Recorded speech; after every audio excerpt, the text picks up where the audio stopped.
السلام علیکم ورحمۃ اللہ وبرکاتہ۔ عزیزان گرامی، میں مبارکباد پیش کرتا ہوں آپ کو کہ الحمدللہ میرے پوتر نے امام بخاری علیہ الرحمہ کی سونے کی گم شدہ چین ڈھونڈ نکالی ہے۔ امام بخاری کی جو سونے کی چین تھی، سونے کی لڑی تھی، سونے کی زنجیر تھی، وہ گم ہو گئی تھی، اور وہ گواچی ہوئی چین میرے پوتر نے ڈھونڈ کر امت کے حوالے کر دی ہے، اور یہ میرے پوتر کا امت پر بہت بڑا احسان ہے۔ کافی عرصے سے یہ چین گم تھی۔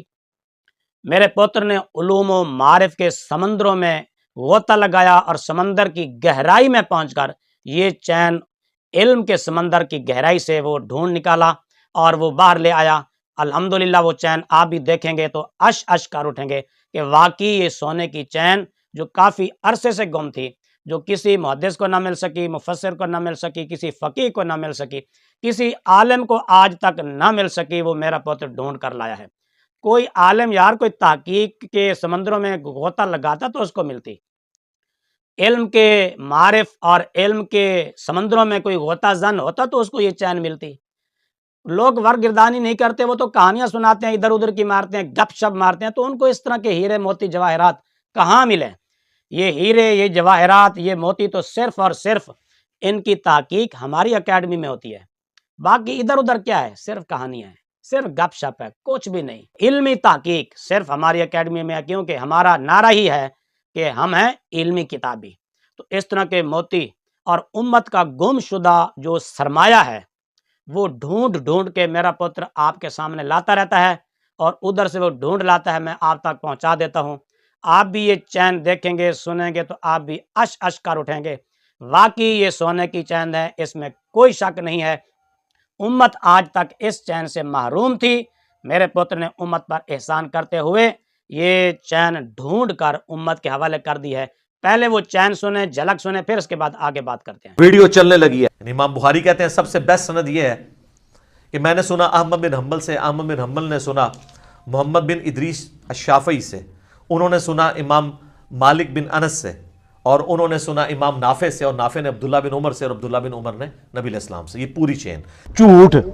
اگر اس دور میں اگر امام مسلم کا کوئی جانشین دیکھنا ہے تو ہمیں دیکھ لیں۔ لعنت ہے تیرے ہوتے، تیرے مننے والے ہوتے۔ او سرکار، بخاری مسلم پڑھو، نکلو اپنی کھڈا تو باہر، دنیا چینج ہو چکی ہے۔ جی عزیزان گرامی، یہ تھی امام بخاری کی سونے کی چین، گولڈن چین، سلسلۃ الذہب، بیسٹ چین، جو میرا پوتر ڈھونڈ لایا ہے، جو کافی عرصے سے گم تھی۔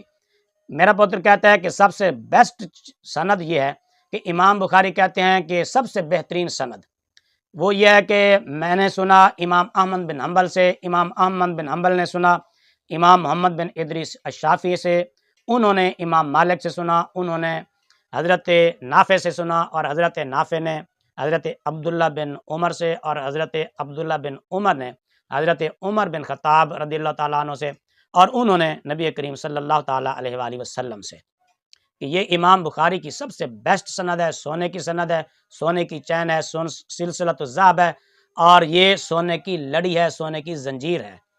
اور مزے کی بات یہ ہے کہ میرا پتر اگر کہیں ایک آدھ بار یہ بات کرتا تو چلو کچھ نہ کچھ میں تعویل کرتا، گنجائش نکالتا، کچھ نہ کوئی ہم راہ نکال لیتے بھی، چلو آؤٹ آف ٹنگ ہو گیا ہے، زبان پھسل گئی ہے اور زبان لڑکھڑا گئی ہے، کہنا کچھ چاہتا تھا، یہ کچھ اور لفظ منہ سے نکل گیا ہے، کوئی نہ کوئی تعویل ہو سکتی تھی۔ لیکن ایک بار نہیں، میرے پوتر نے کئی بار اسی بات کو دہرایا ہے۔ یہ سونے کی چین، سونے کی لڑی، یہ سونے کی زنجیر کئی بار اپنے فالورز کو سنائی ہے، دکھائی ہے۔ ایک بار پھر سنیں، آگے مزید بات کریں۔ جاؤ کام کرو اپنا، نکلو اتوں، ایک کہانیاں کسی اور نو کراؤ، تو آڑا واسطہ پڑھ لکھے بندے نال پہ۔ جامعہ ازہر میں، مدینہ یونیورسٹی میں، ام القریٰ یونیورسٹی میں میرے اسٹوڈنٹس ہیں جو وہاں سے ڈگریاں لے کے یہاں آ کے علم حاصل کر رہے ہیں۔ تو میں چونکہ ایک پڑھا لکھا بندہ ہوں، یہ سند ہے حدیث کی کہ کس نے کس سے سنا، اس نے اس سے مثلاً امام بخاری رحمۃ اللہ علیہ کہتے ہیں بیسٹ سند کیا ہے؟ میں نے سنا احمد بن حنبل سے، احمد بن حنبل نے سنا امام محمد بن ادریس شافعی سے، محمد بن ادریس شافعی نے سنا امام مالک بن انس سے، امام مالک بن انس نے سنا امام نافع سے، امام نافع نے عبداللہ بن عمر سے، اور عبداللہ بن عمر نے رسول اللہ صلی اللہ علیہ وسلم سے۔ یہ ہے گولڈن چین سند، یہ ہے گولڈن چین سند۔ دیکھا آپ نے، وہ ویڈیو اور ہے، یہ ویڈیو اور ہے۔ اس ویڈیو اور اس ویڈیو میں میرے پوتر کی شکل سے محسوس ہو رہا ہے کہ اس میں کئی سالوں کا فرق ہے۔ تو آج تک میرا پتر اپنی اسی بات پہ ڈٹا ہوا ہے کہ یہ امام بخاری کی سب سے بیسٹ سند یہی ہے، جس کو امام بخاری یوں بیان کریں کہ میں نے امام احمد بن حنبل سے سنا، انہوں نے امام شافعی سے سنا، انہوں نے امام مالک سے سنا، انہوں نے نافع سے، انہوں نے حضرت ابن عمر سے، اور انہوں نے حضرت عمر سے، اور انہوں نے نبی پاک صلی اللہ علیہ وآلہ وسلم سے۔ میرے دوستو، بزرگوں، سیدھے سادے سادہ لو مسلمانوں، نوجوانوں، دیکھیے یہ بندہ کس طرح آپ کو فدو بناتا ہے، کس طرح آپ کو بے وقوف بناتا ہے۔ حیرانگی مجھے اپنے پتر پر نہیں ہے اتنی، حیرانگی مجھے ان لوگوں پر بھی ہے جو اس کے آگے سمم بکمن عمیون بن کے بیٹھے ہوتے ہیں، اور وہ یا تو کوئی تنزیہ بات آتی ہے تو وہ کہکا لگاتے ہیں، ٹھٹھا مارتے ہیں۔ ادھر نعرہ تو ہمارا یہ ہے کہ ہم ہیں علمی کتابی۔ کسی بھی علمی دنیا میں، کتابی دنیا میں، امام بخاری علیہ رحمہ کا یہ قول میرا پتر یا میرے پتر کے فالورز، سٹوڈنٹس یہ دکھا دیں کہ کہیں بھی امام بخاری نے یہ کہا ہو کہ سب سے بیسٹ سند یہ ہے کہ میں نے امام احمد بن حنبل سے سنا، انہوں نے امام شافعی سے سنا، انہوں نے امام مالک سے سنا، آخر تک جو انہوں نے سند بیان کی ہے۔ علمی دنیا میں، کتابی دنیا میں کوئی بھی ثابت کر کے دکھا دے، اور ٹائم قیامت تک جواب دینا جائے، قیامت تک جواب دینا جائے۔ یہی بات یہ ہے کہ امام بخاری علیہ رحمہ نے امام احمد بن حنبل کا پوری بخاری شریف میں صرف 3 بار نام لیا ہے میری معلومات کے مطابق، ہو سکتا ہے کہ چوتھی بار بھی ہو، لیکن مجھے 3 بار ملا ہے۔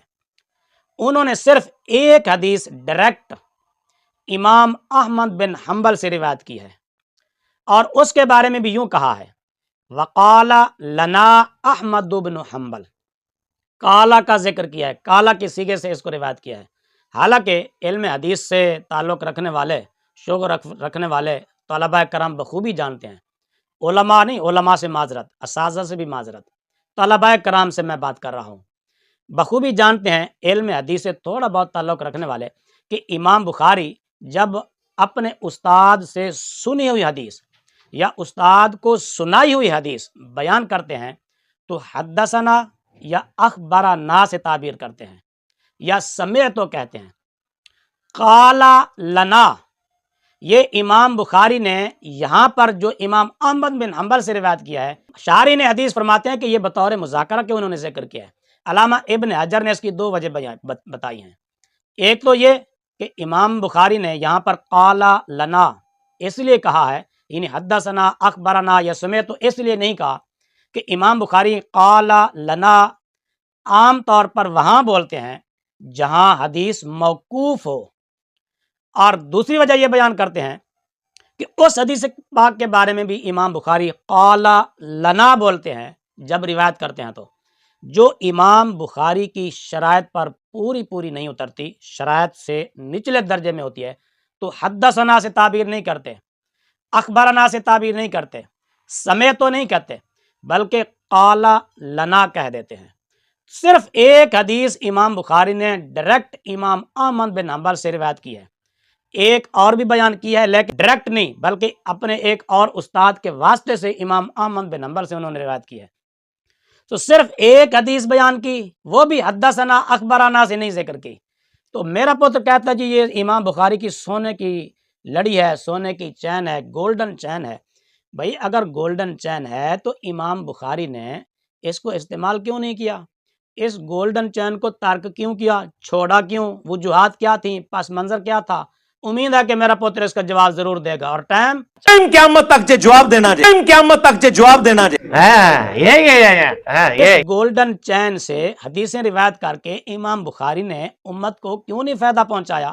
وجہ کیا تھی؟ میرے سیدھے سادے مسلمان بھائیوں، دیکھیے یہ بندہ کس طرح جھوٹ بولتا ہے، صاف جھوٹ بولتا ہے، اور جھوٹ بھی اس انداز سے اور اتنے اعتماد سے کہ سننے والے کو ذرا محسوس بھی نہیں ہونے دیتا کہ یہ جھوٹ بول رہا ہے یا سچ بول رہا ہے۔